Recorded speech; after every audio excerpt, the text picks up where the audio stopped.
శృతిస్మృతిపురాణానాం ఆలయం కరుణాలయం నమామి భగవత్పాదం శంకరం లోకశంకరం శంకరం శంకరాచార్యం కేశవం బాదరాయణం సూత్రభాష్యకృతౌ వందే భగవంతౌ పునః పునః వసుదేవసుతం దేవం కంసచాణూరమర్దనం దేవకీ పరమానందం కృష్ణం వందే జగద్గురుం శ్రీకృష్ణ పరబ్రహ్మణే నమః.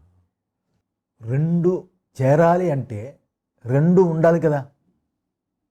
నేను ఉంది, శరీరం ఉంది, చేరుకొని శరీరం నేను అంటాం. అలాగే నేను ఉంది, కన్ను ఉంది, ఈ రెండు చేరుకొని చూస్తున్నాను అంటాం. అయితే ఇలాగా రెండు ఉండాలి కదా. దేనిని నేరుగా అనుకుంటామో ఆ వస్తువు మరి నేను అంటూ ముందే ఉండాలి కదా. ఇలా ఆత్మ అనే వస్తువు, అనాత్మ అనే ఇంకొక వస్తువు ఉంటేనే కానీ ఒక దానిని ఇంకొకటి దానిగా అనుకోవడం కుదరదు కదా. రెండు ఉండాలి కదా. అందువల్ల సుక్తికాహి రజతవత్ అవభాసతే అని అంటే ముచ్చిపచిప్పని వెండి అని అనుకుంటాము అనేది కుదురుతుంది. ఇక్కడ వెండి అనే వస్తువు ఎక్కడో చూస్తాం, ఆ జ్ఞాపకం ఇక్కడ ఉంటుంది. ఇది వెండి అని భ్రాంతి పడ్డామనుకోండి, అప్పుడు భ్రాంతి ఇక్కడ ఉంది, వెండి అని భ్రాంతి పడ్డామనుకోండి, ఇక్కడ వెండి అనే ఒక పదార్థం ఉండాలి కదా. లేకపోతే అధ్యాస ఎలా కుదురుతుంది? అంతే కదా. అందులో త్రాడుని పాము అని అనుకుంటాం, అక్కడ పాము అనే పదార్థం ఒకటి ఎక్కడో ఉండాలి కదా, అది జ్ఞాపకం పడుతుంది. అందులో ఆత్మే కాకుండా అనాత్మ అనే మిథ్యా పదార్థం కూడా ఉండాలి. అలా ఉంటేనే కదా అధ్యాస కుదురుతుంది అని ఆక్షేపం. ఈ ఆక్షేపానికి సమాధానమే సత్యానృతే మిథునీకృత్య అనే భాష్యవాక్యం. సత్యముని అసత్యము, అసత్యాన్ని సత్యము అనుకొని కలగలుపుకొని అని అర్థం. అంటే ఆత్మ అంటే తాను కదా, అంటే జిజ్ఞాసు యొక్క స్వరూపం. ఆత్మ అంటే జిజ్ఞాసు యొక్క స్వరూపం. ఇది సత్యం. దానికంటా అన్యమైనదంతా అనాత్మ అని అర్థం. ఆ అనాత్మైనదంతా అనృతం అని కదా మనం చెప్పుకున్నాం. అంటే ఆత్మకంటా అన్యమైనదేది సత్యము కాదనా అర్థం. ఆత్మకంటా వేరైనదేది సత్యము కాదా అంటే ఏంటి? మన అందరికీ కనబడే జగత్ ఏదైతే ఉందో ఇది సత్యం కాదా? తాను కానిది అంటే ఆ జగత్తే కదా, సత్యం కాదా? అదే కాకుండా ఆత్మ ఒక్కటే సత్యం అనే మాటతోనే మిగిలినవి కూడా ఉన్నాయని చెప్పినట్లు అవుతుంది కదా. ఆత్మ ఒక్కటే సత్యం అంటే ఇవన్నీ కావురా అంటే మీరు కూడా ఉన్నట్టుగా అవుతుంది కదా అని ఆక్షేపకుడి యొక్క సారాంశం.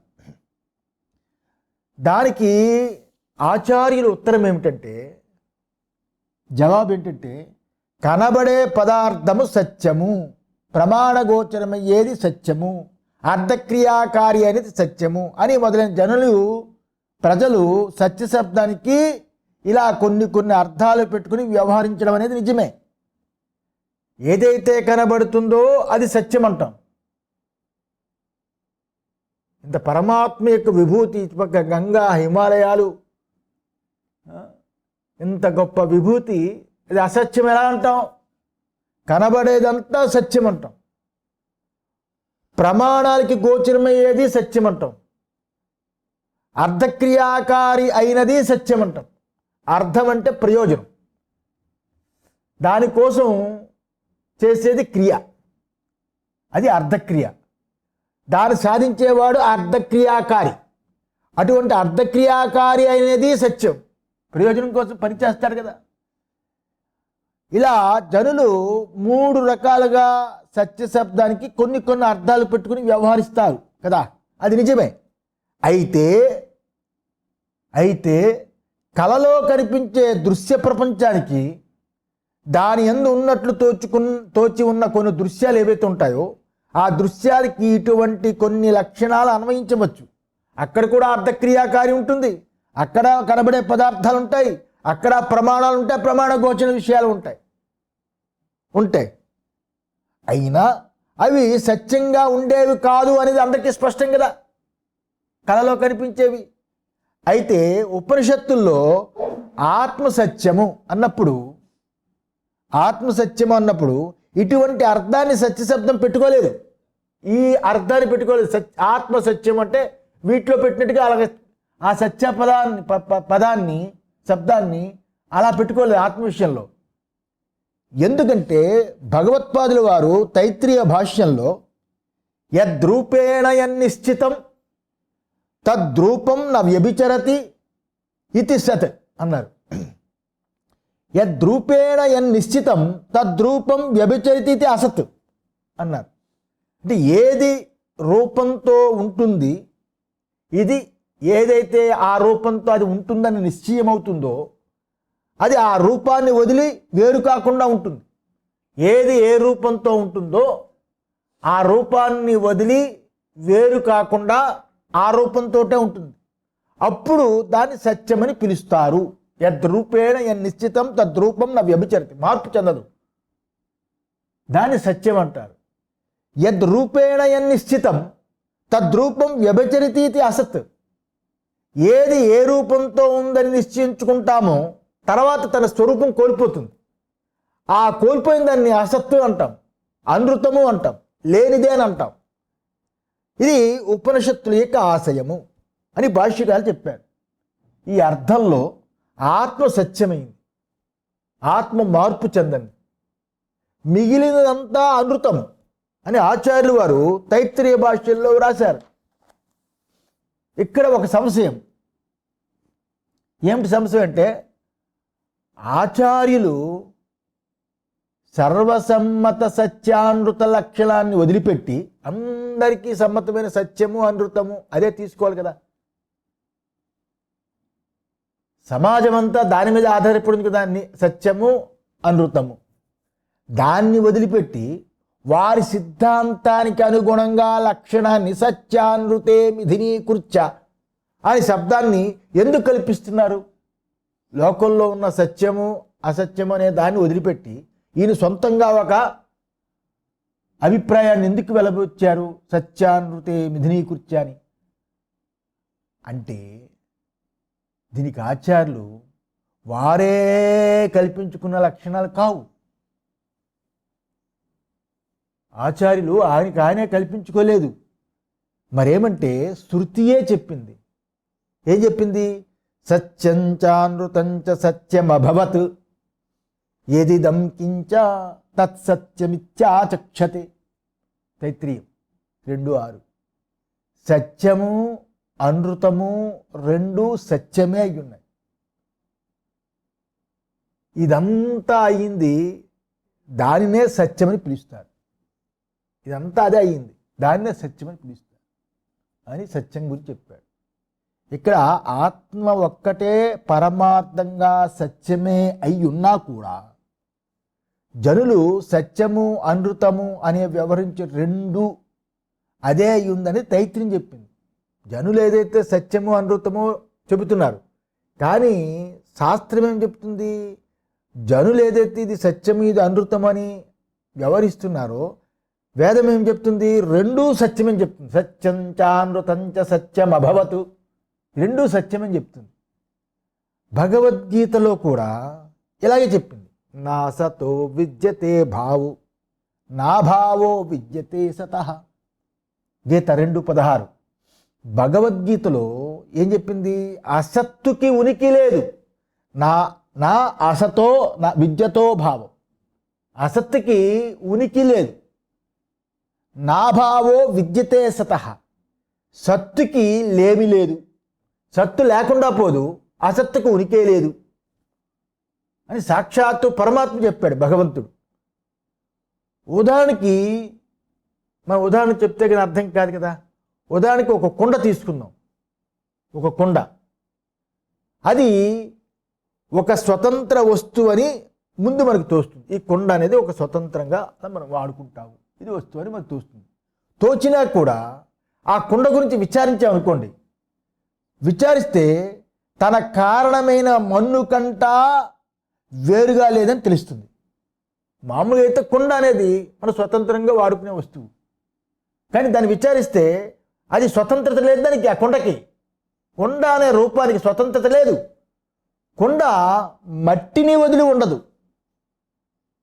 మట్టిని వదిలి ఉండదు.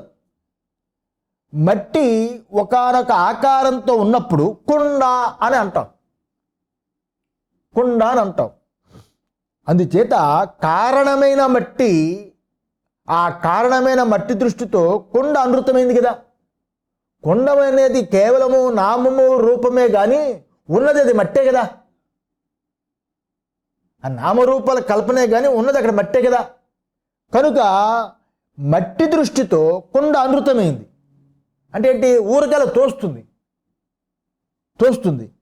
అలా మన్ను కూడా తన కారణ దృష్టితో అనృతమే అవుతుంది అంతే కదా. తైత్తిలో బాగా వస్తుంది. మన్ను కూడా తన కారణం దృష్టి ఏంటి? పృథివీ కదా మన్ను. పృథివీ, జలము, ఆకాశమే కదా. దాని కారణం ఏంటి? ఆకాశమే కదా. ఆకాశానికి కారణం ఎవరు? కనుక ఇలా అనృతమే అవుతుంది అని గీతాభాష్యంలో అనృతము అనే అసత్తని పిలిచారు. అనృతాన్ని అసత్తని పిలిచారు గీతాభాష్యంలో. అంటే నాసతో విద్యతే భావం, అసత్తని పిలిచారు. అసత్తు, మిథ్య, మృష, వితథం ఇవన్నీ అనృతమనే దాన్ని అవి నిజంగా లేకుండానే తోచే దాన్ని తెలియజేసే పర్యాయ పదాలు. నిజంగా లేకుండా ఉన్నట్లు తోచే వాటిని తెలిపే పదాలు అసత్తు, మిథ్య, మృష, వితథము అని. ఏది నిజంగా తాను తోచే స్వరూపంతో మారకుండా ఉండదో, ఏది నిజంగా తన స్వరూపంతో మారకుండా ఉండలేదో అది అనృతము, మిథ్య అని శబ్దాలకి శాంకర భాష్యంలో ఇవ్వబడిన ఈ పారిభాషిక అర్థాన్ని గుర్తించుకోవాలి. అదే కదా, గుర్తించుకోవాలి. అదే కదా, గుర్తించుకోవాలి. అందుచేత అనాత్మ అనృతం అంటే అది తోచదు అని అర్థం కాదు ఇక్కడ. అనాత్మ అనృతం అంటే తోచని అర్థం కాదు. ఎలాగా? వంధ్యాపుత్రుడు వలె, గొడ్రాలికి బిడ్డ వలె, తోచదని కాదు. లేదా కుందేటి కొమ్ము వలె, ఇలా వికల్పం అని అర్థం కాదు అనృతం అంటే కదా. కుందేటి కొమ్ము, గొడ్రాలి బిడ్డ అంటే వికల్పం. కానీ అనృతం అంటే అలాగే అర్థం కాదు. ఇది వికల్పము అని అర్థం కాదు.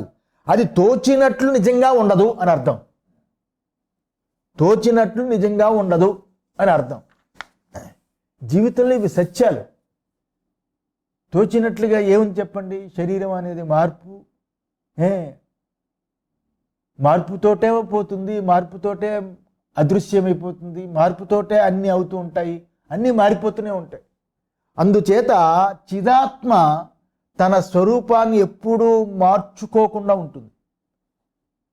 అందువల్ల చిదాత్మయే సత్యం. అనాత్మ తన స్వరూపాన్ని మార్చుకుంటుంది కాబట్టి అది అనృతమై ఉంది. ఆత్మ నిరపేక్ష సత్యము కలవాడు.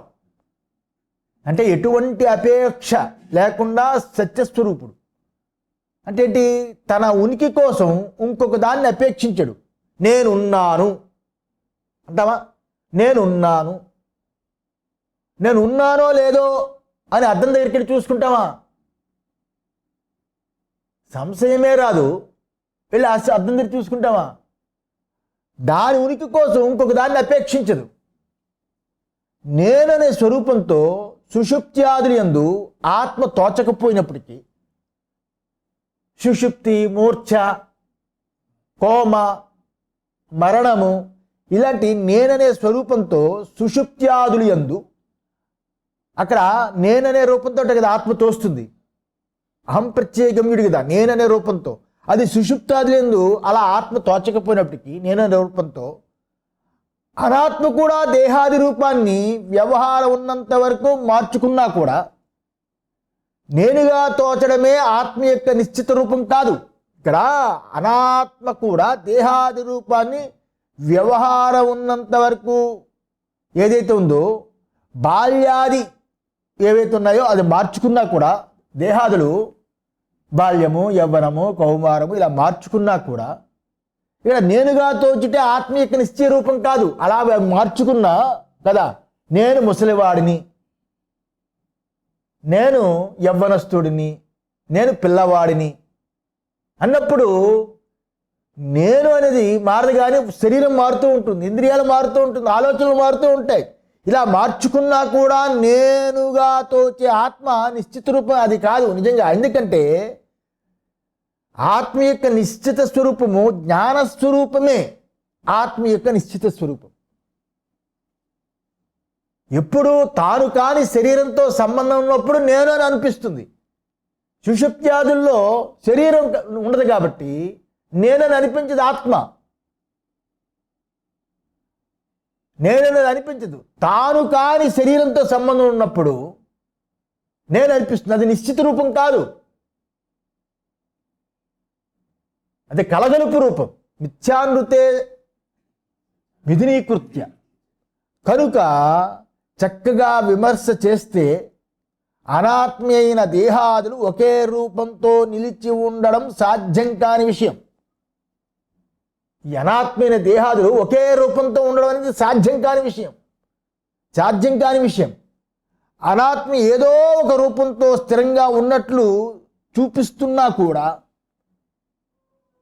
అది ఎలా ఉన్నదా అని చక్కగా విచారిస్తే ఆ రూపాన్ని మార్చుకోవడం అనేది తెలుస్తుంది.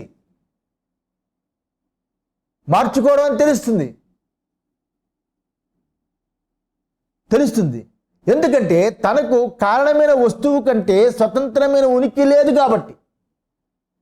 దానికి స్వతంత్రం లేదు. కొండ అనేది కారణమైన మట్టి కంట స్వతంత్రత దానికి ఎలా లేదు, అలాగే ఈ దేహాదులు కూడా కారణమైన వస్తువు కంటే ఏమిటి కారణం? సత్యమైన వస్తువే కారణం. ఆ కారణమైన వస్తువు కంటే అది స్వతంత్రంగా దానికి ఉనికి లేదు. నేను అనేది లేకుండా శరీరం ఉండగలదా? ఉనికి లేదు. అందువల్ల సుషుప్త్యాదుల యందు అనాత్మ యొక్క ఉనికియే ఉండదు అనేది స్పష్టం. ఉండదు, అక్కడ ఉనికియే ఉండదు. సుషుప్త్యాదులు నేను అనేది ఉంటే కదా. అందుచేత ఇక్కడ ఆత్మస్వరూపమే సత్యం, అదే పరమార్థం. ఉండేటువంటి పరమార్థ తత్వం అది. అనాత్మ అనేది ఉండేది కాదు, ఉన్నట్లు కనిపించేది. అంతేగాని కుందేటి కొమ్ములా కాదు, ఉన్నట్లు కనిపించేది. మిథ్యాభాసమే తప్ప అది ఉండేది కాదు. అసలు లేకే ఉన్నట్లు కనిపించే మిథ్యాభాసము లేకుండానే ఉన్నట్లు కనిపిస్తుంది. అది మిథ్యాభాసం. అసలు లేకుండానే ఉన్నట్లు కనిపించే మిథ్యాభాసము ప్లస్ అసలు ఉండే వస్తువు చేరి నేనయ్యింది. లేకుండా ఉన్నట్లు తోచే మిథ్యాభాసము అసలు ఉన్న వస్తువు చేరి నేను అయింది. ఇది అనుభవంతో గుర్తించడానికి మనకి ఏదైనా ఒక ఉదాహరణ ఉందా? ఉదాహరణ ఉంది, దాన్ని తెలుసుకుందాం. ఎలాగంటే గాఢ నిద్రలో మన ఉనికి ఉంది. ఆ ఉనికి తప్ప అక్కడ ఇంకేముంది? నిద్రలో ఉనికి కూడా లేదని మనకు తెలియదంటే చచ్చావని అర్థం. ఉనికి ఉంది కాబట్టే మళ్ళీ లేస్తాం. ఉనికి పోదు కదా. గాఢ నిద్రలో మనకి ఉనికి ఉంది, ఆ ఉనికి తప్ప ఇంకేమీ లేదు. దానికి శృతి కూడా యద్వైతన్న పశ్యతి ఇత్యాది బృహదాన్య శృతి చూపుతూ సూత్ర భాష్యంలో అక్కడ చెప్పాడు. యద్వైతన్న పశ్యతి అనే మంత్రం దగ్గర సూత్ర భాష్యంలో ఏం చెప్పారు? సూత్ర భాష్యంలో బృహదాన్య శృతిని తీసుకుని సూత్ర భాష్యంలో విషయాభావాత్ ఇయం అచేతయమానత నా చైతన్య అభావాత్ ఇది యథా వ్యదాశ్రయస్య, వ్యద అంటే ఆకాశం, ఆశ్రయస్య ప్రకాశస్య ప్రకాశ్య అభావాత్ అనభివ్యక్త నా స్వరూపభావాత్. ఏంటి? సుషుప్తియందు ఏమీ తెలియకుండా ఉన్నట్లు కదా తోస్తుంది. సుషుప్తిలో నాకేమీ తెలియదు అంటాం కదా, నాకేమీ తెలియదు. నిద్ర నుంచి లేవగానే అంటారు కదా నాకేమీ తెలియలేదు. సుషుప్తిలో నాకు ఏమీ తెలియకుండా ఉన్నది. అలా ఏమీ తెలియకుండా ఉన్నట్లు తోచడం అక్కడ తెలియదగిన విషయం లేకపోవడం వల్ల. నాకేమీ తెలియదంటే సుషుప్తిలో అక్కడ తెలియదగిన విషయం ఏది లేకపోవడం వల్ల, అంతేగాని చైతన్యం లేకపోవడం వల్ల కాదు. ఉనికి అన్నా చైతన్యం అన్నా ఒకటే అర్థం. చైతన్యం లేకపోవడం వల్ల కాదు. ఇది ఎలా అంటే ఆకాశంలోకి ప్రసరింపజేసిన, ఆకాశంలో టార్చ్ లైట్ వేసామనుకోండి, ఆకాశం అంటే ఖాళీ ఖాళీ అలాంటి ఆకాశంలో ప్రసరింపజేసిన టార్చ్ లైట్ ప్రకాశము ప్రకాశించబడిన దగిన వస్తువులు లేనప్పుడు, టార్చ్ లైట్ ప్రకాశం ఉంది అక్కడ వస్తువులు లేనప్పుడు ఎలా ఉన్నట్లు తోచదో, ఏ వస్తువులు లేవు కదా, అలా ఉన్నట్టు తోచదో ప్రకాశం లేకపోవడం చేత ఎలా కాదో ప్రకాశానికి లోటు లేదు. ప్రకాశం లేకపోవడం చేత కాదు, వస్తువులు లేకపోవడం చేత. ఆకాశంలో టార్చ్ లైట్ వేసినప్పుడు వస్తువులు లేకపోవడం చేత ఏమీ తోచడం లేదు, కానీ ప్రకాశం లేకపోవడం వల్ల కాదు అని అర్థం. అంటే ఏంటి? చైతన్యానికి విషయమై ఇంకొకటి లేకపోవడం చేత తెలియడం లేదు. సుషుప్తిలో గాఢనిద్రలో చైతన్యానికి విషయంగా ఇంకొకటి లేకపోవడం తెలియలేదు అని అనిపించుకుంటుందే కానీ చైతన్య స్వరూపమే లేకపోవడం కాదు. ఇలా తన అసలు ఉనికి ఏదైతుందో ఆ ఉనికి తప్ప ఇంకేమీ లేదు అని గాఢ నిద్ర యందు అర్థం. ఉనికి మాత్రమే ఉంది, అదే సత్యం, అది వదలదు. ఎందువల్ల? అది మన స్వరూపమైన ఆ ఉనికిని వదిలి అన్నీ పోతాయి, అది అనృతం. అందులో ఆ ఉనికి యందు ఒక కళతో వచ్చింది అనుకోండి, ఆ ఉనికి యందు అంటే గాఢ నిద్ర అనేది ఉనికి అర్థమైంది కదా, ఒక కళతో వచ్చింది అనుకోండి, ఆ కళలో శరీరము, మనస్సు, బుద్ధి, అహంకారము, సుఖదుఖాలు, ప్రాణులు అన్నీ తోస్తాయి కదా. కళలో ఏమైనా మిస్ అవుతాయా? అన్నీ ఉంటాయి. మనస్సు ఉంటుంది, శరీరం ఉంటుంది, బుద్ధి ఉంటుంది, అహంకారం ఉంటుంది, సుఖదుఖాలు ఉంటుంది, పెళ్ళం పిల్లలతో ప్రేమ అనురాగాలు ఉంటాయి, వాళ్ళ గురించి పనిచేయడాలు ఉంటాయి, పిల్లలకు ఉంటే బిస్కెట్లు తేవడాలు ఉంటాయి, అన్నీ ఉంటాయి. ఇలా ప్రపంచమంతా తోస్తుంది కళలో. ఇప్పుడు కనిపించిన పూర్ణ కళావస్థ ఏదైతుందో ఆ కళావస్థకి ఆధారం ఏమిటి? కళ కనిపించడానికి, కళ తోచడానికి, ఆ కళ తోచడానికి ఆధారం ఒకటి ఉండాలి కదా. ఆ ఆధారమే ఉనికి. అంటే తాను ప్లస్ మరియు అక్కడ కనిపించిన శరీరేంద్రియ మనోబుద్ధి అహంకారాలు చేరి ఆ కళలో నేను అనే జ్ఞానం తయారైంది, ప్రత్యయం తయారైంది. అంతే కదా. తాను కాని దేహేంద్రియాదులతో కూడుకున్న సర్వము చేరి కళలో నేననే జ్ఞానం తయారైంది. ఇది స్పష్టం. అయితే అసలు నేను అంటే మనకేం ప్రాబ్లం ఏంటంటే, ఇక్కడ మనం వినేటప్పుడు కళ అనేది మెలకువతో సమానంగా చూడలేకపోతాం. అది మన దురదృష్టం. ఎందుకంటే గాఢ నిద్ర గురించి, కళ గురించి అవును కదా అనిపిస్తుంది. మెలకువని అలా తీసుకోలేకపోతాం. కారణం అంటే మెలకువ అనేసరికి ప్రపంచంలో నేను పుట్టాను అనుకుంటాడు. యథోబాధ. ఈ ప్రపంచం అనేది అనాది, ఎప్పటి నుంచో ఉంది. బాగా పురాణాలు, శాస్త్రాలు, ముసలాళ్ళు బాగా పీకి పాకం పెట్టి చెప్పారు కదా. ప్రపంచం అనేది ఎప్పటి నుంచో ఉంది, ఇందులో మనము మిడుగురుపులో పుట్టి తెస్తుంటాం అనుకుంటారు.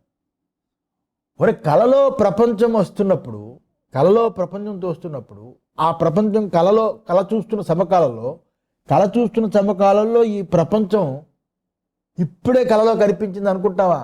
కళ చూస్తున్న సమకాలంలో ప్రపంచం ఎప్పటి నుంచో ఉంది, నాకు ఈ సంసారం ఇప్పుడు కలిగింది, ఆ ప్రపంచంలో నేను పుట్టానని అనుకుంటాడు. మెలకువ అంతే. పుట్టుక చావు ఈ ప్రపంచం ఎప్పటి నుంచో ఉంది, అనాది అనేది మెలకువ దృష్టితో అనిపిస్తుంది. కానీ అనుభవ దృష్టితో కళ ఎంత నిజమో, ప్రపంచం అనేది ఎప్పటి నుంచో ఉంది, కళలో ఉన్న శరీరం తర్వాత వచ్చింది అనేది కళలో అలాగే ఉంటుంది. కళ పోయిన తర్వాత అలా వచ్చిపోయింది అనిపిస్తుంది. మెలకువ అంటే పుట్టుక అనేది ప్రపంచము, ప్రపంచంలో తాను పుట్టడం అనేది మెలకువ దృష్టితో అనాది ప్రపంచం. పుట్టుక అనేది తర్వాత వచ్చింది అనుకుంటాం. ఇది మెలకువ దృష్టితో. అనుభవ దృష్టితో చూసినప్పుడు కళ ఎలా ఉంటుంది, ఇది అంతే. ఇది చాలా పెద్ద విషయం. ఇది భగవద్గీతలో చాలా బాగా వస్తుంది, పుట్టుక అనేది దేనికి కుదురుతుంది అని.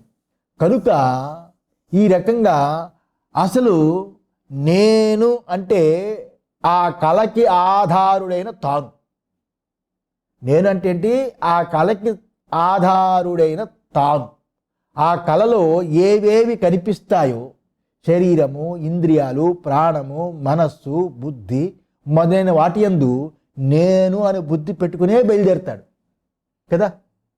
బయలుదేరుతాడు. కళలో నేను అని అన్నప్పుడు కూడా ఈ తానుగా ఉండిన దాన్ని వదిలి లేదది. నేను అని అనుకున్నప్పుడు కూడా తానుని వదిలి అది ఉండదు.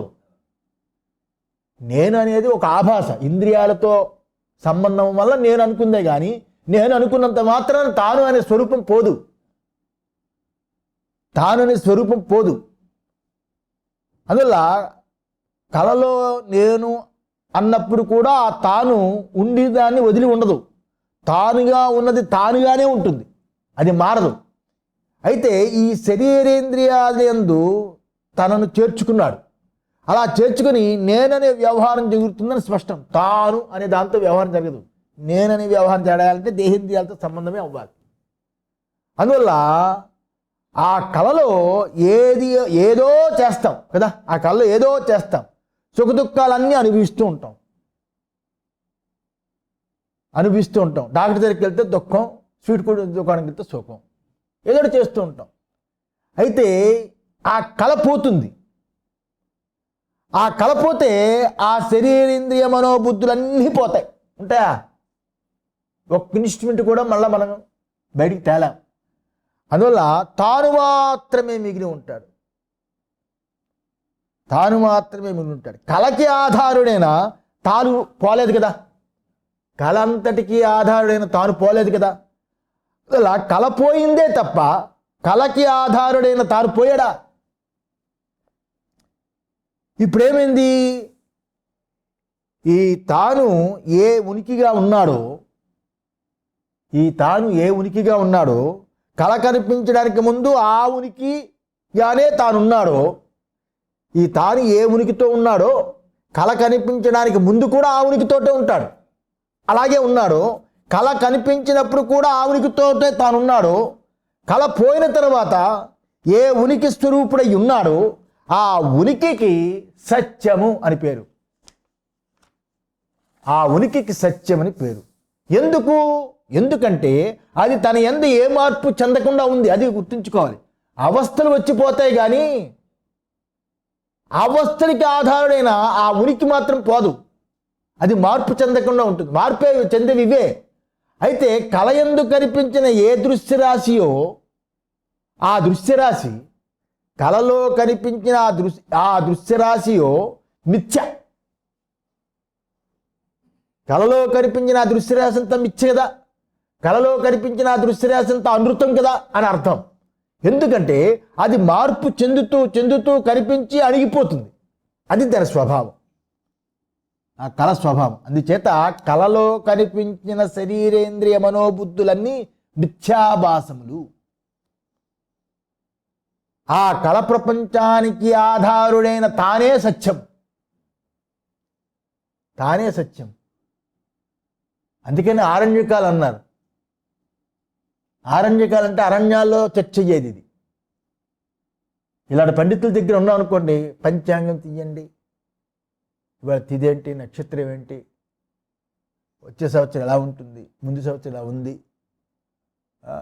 ఈ పిల్లలు పుట్టినప్పుడు ఈ టైం బాగుంటుందా, ఇన్ని నిజాలన్నీ తెలుసుకున్నట్టుగా పంచాంగాలు అన్నీ బయలుదేరుతాయి.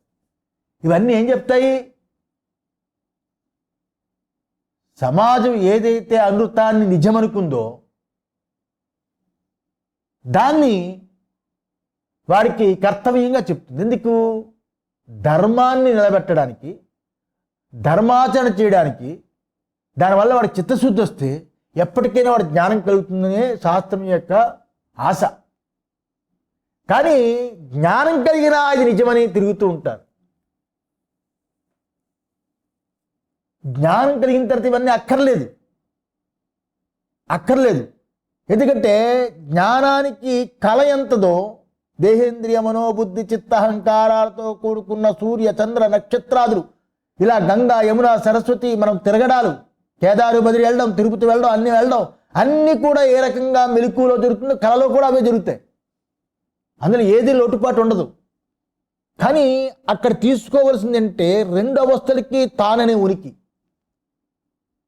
ఆ తాననే ఉనికికి ఈ కాలభేదము, దేశభేదము ఏమీ లేవు. కానీ ఇక్కడికి వచ్చేసరికి మనకి జ్ఞానం అనేది గట్టిగా నిష్ట ఉండదు కదా. జ్ఞానం తెలుస్తుంది, నిష్ట లేకపోవడం చేత మనకి హిమాలయాలు గొప్పవి, కృతయుగంలో ఇలా జరిగింది, ద్వాపరయుగంలో ఇలా జరిగింది, ఇప్పుడు ఇలా ఉంది. ఇదన్నీ బాగా పట్టేసి మళ్ళీ జ్ఞానానికి కిందకి వస్తాం.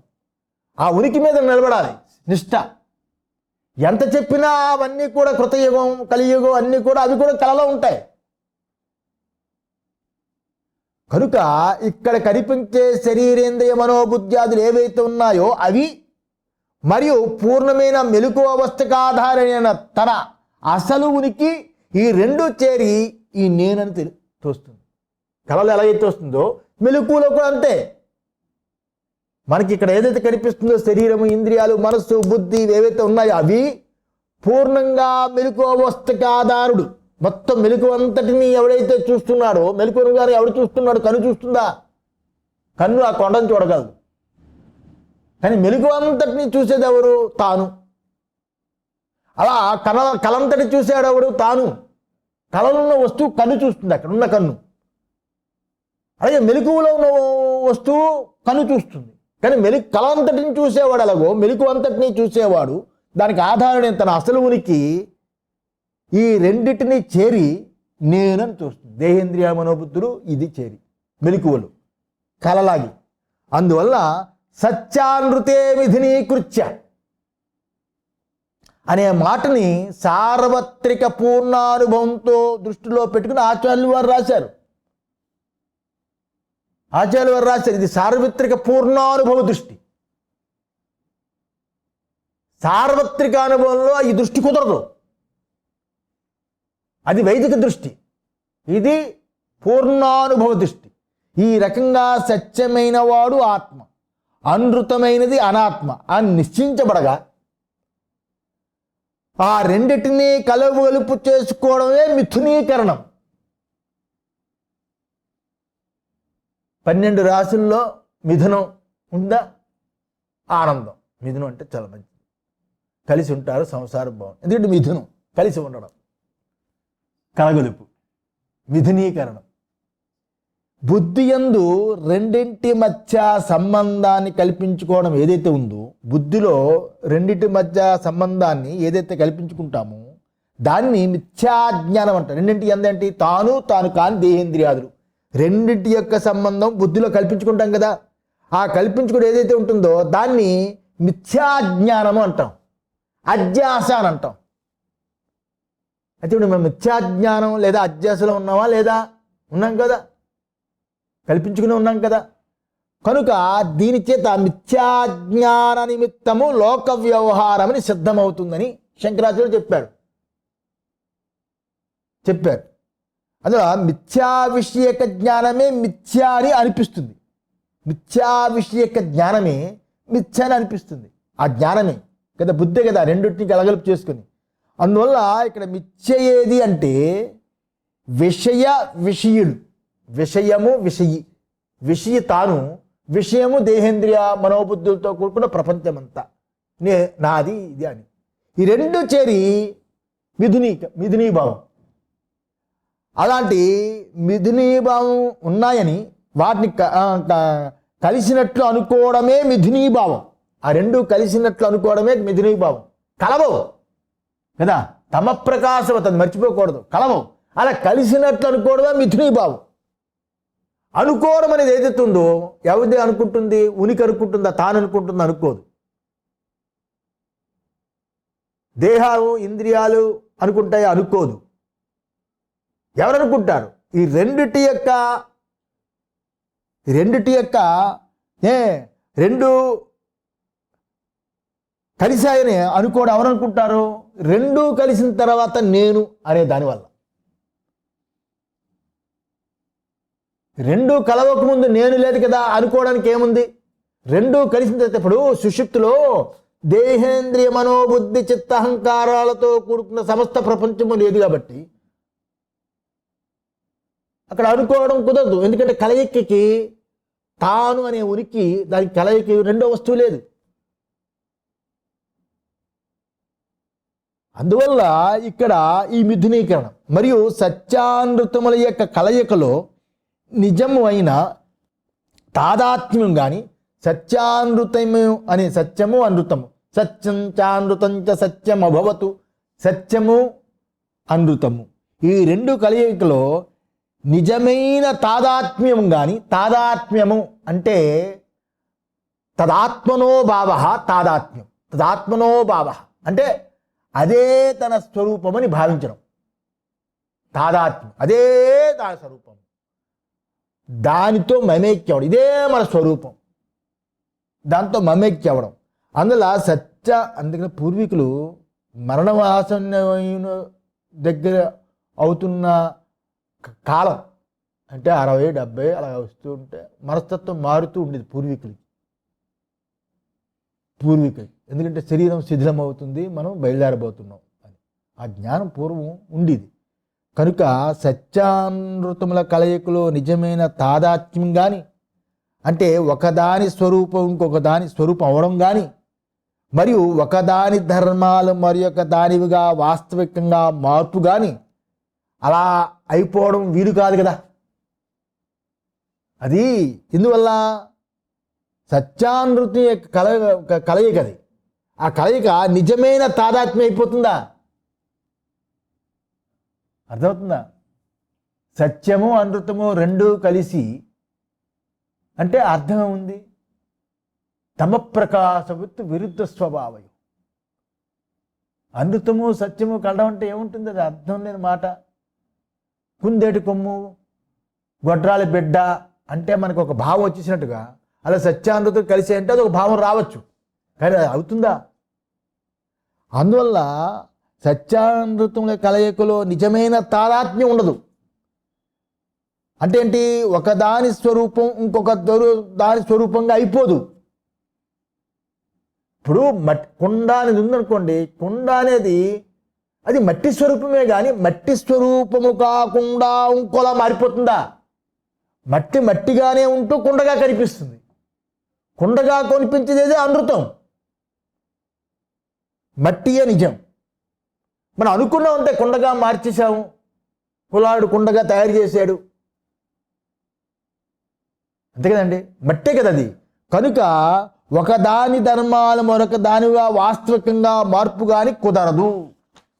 అందువల్ల ఇక్కడ రజ్జు సుక్తికాదులు యందు, రజ్జు అంటే తాడు, సుక్తికాదులు అంటే ముచ్చిపు చెప్ప మొదలైనవి.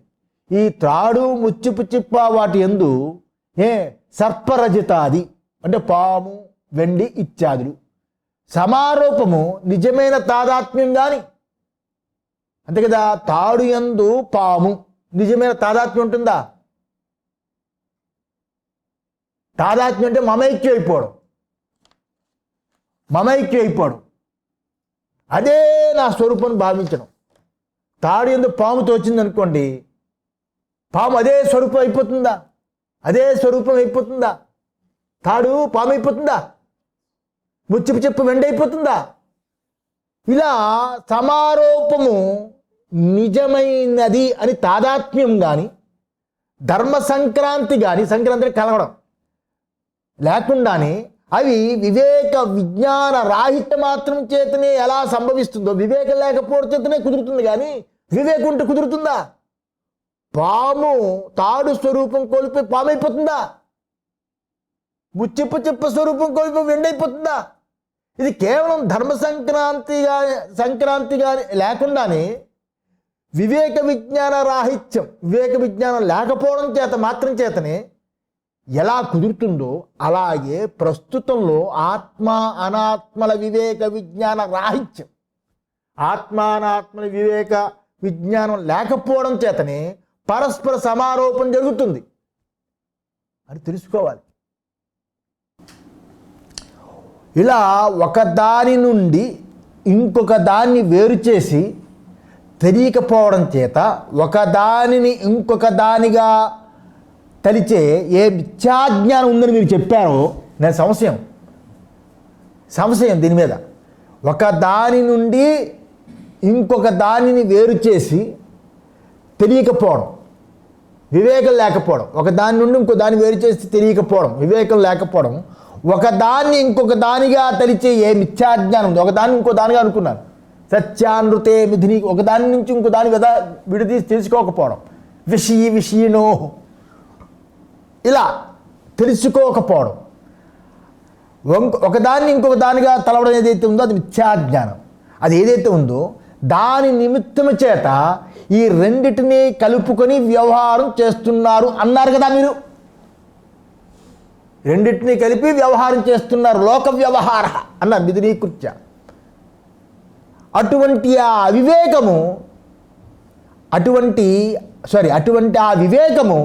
ఎందుకు లేదు?